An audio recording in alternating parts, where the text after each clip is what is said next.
Hi, everyone. Michael Britt here. Now, I'm very proud that the Psych Files podcast has been so successful. It passed the 20 million download mark. And a lot of that success is due to my episodes on how you can use proven memory strategies to remember just about anything, from memorizing terms for a test to remembering people's names at a party or a meeting, or even memorizing speeches. It's amazing how useful these strategies are. So, I put all of these episodes into one audio course. The course is called Hippos, Aliens, and Llamas: Quickly Master the Tricks to a Great Memory. And it's available now on avid.fm/memorymaster. All one word. Hello and welcome to the Psych Files. This is Michael Britt, the host of the Psych Files. What does your searching behavior on Amazon.com say about you? So, you didn't know that we were looking at that sort of behavior, eh? No doubt you have noticed that, of course, Amazon keeps track of what you look at and that sort of thing and offers you more things along that line. So, obviously there's something there about your interests, but there's yet another sort of insight that we can gain from looking at the way you search around on Amazon. So that to come in just a moment. I'm going to draw a little bit on my background in industrial organizational psychology for today's episode. All right, so this episode is on the, I think, interesting topic of post-decisional dissonance.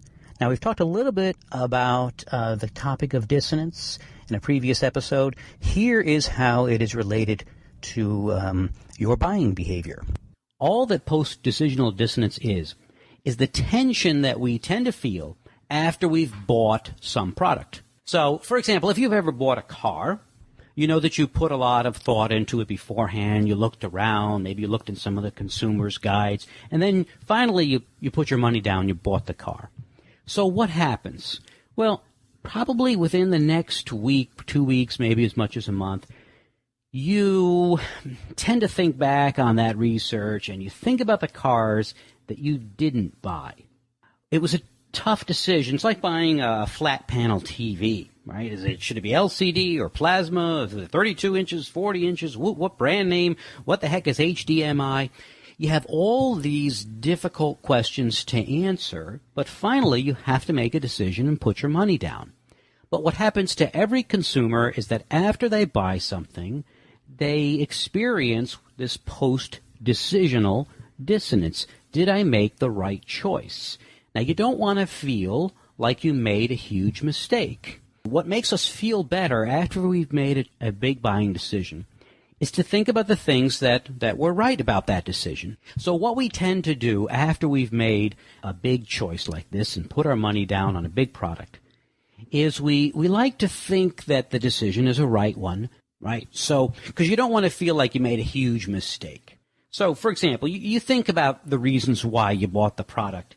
Maybe it's good on gas, and it's comfortable inside. And you also put down the other decisions. You look at the other cars after you've bought yours. You think about the other ones, and you say, that car, that definitely, the safety rating wasn't right on that. It's way too big. I don't know, I just didn't like the feel of it. Maybe the seats weren't comfortable. So we wrestle with ourselves a little bit, and we try to come out on the side that makes us feel a little bit better. I don't know about you, but if you've ever gone, as part of your research on buying something, you go to Amazon, and you look at what other people have said on the site. And what do? Do you pay attention to all of those reviews equally? Or do you, let's say you've sort of made up your mind. You look at Amazon and you like to see those 5 stars, but occasionally you see a 2-star one, and that one sort of gets to you. So you look at it and you say, oh, well, this person, obviously they don't understand the product. So we find ways to dismiss information that doesn't really conform to the decision that we've made.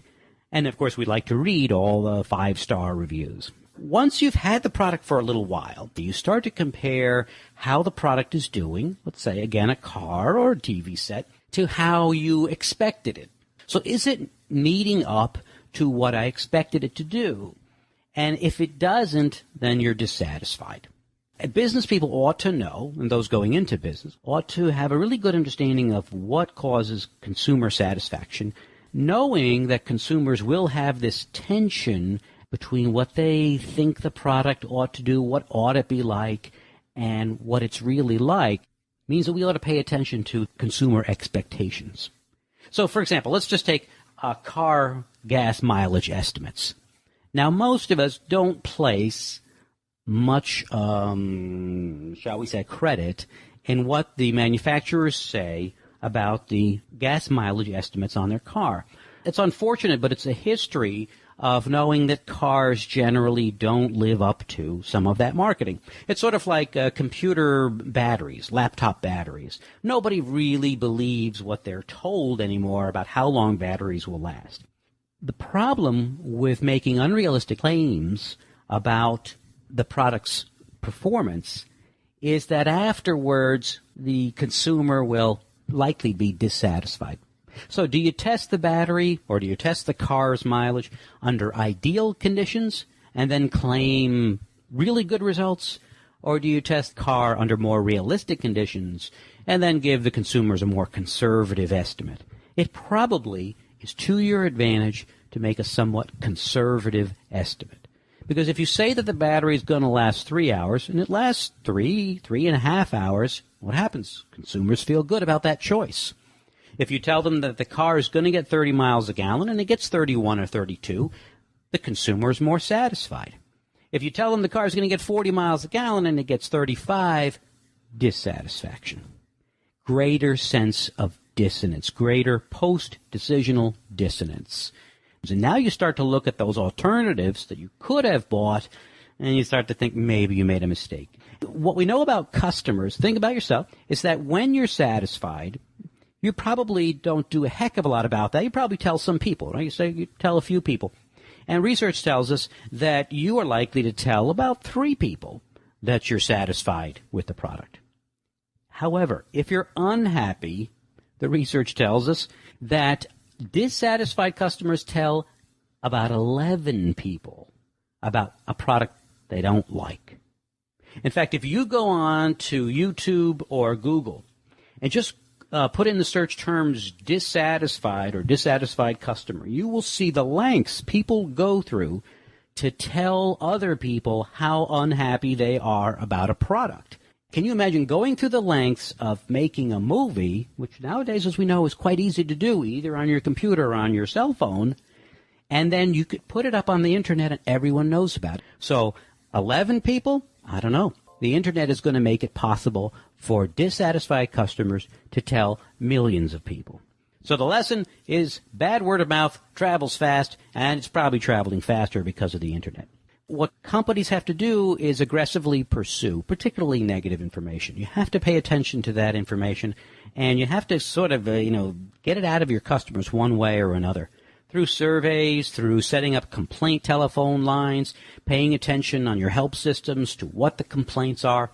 Very, very important, because you really do want customers to feel, in the end, after they've made their choice, that that was the best one.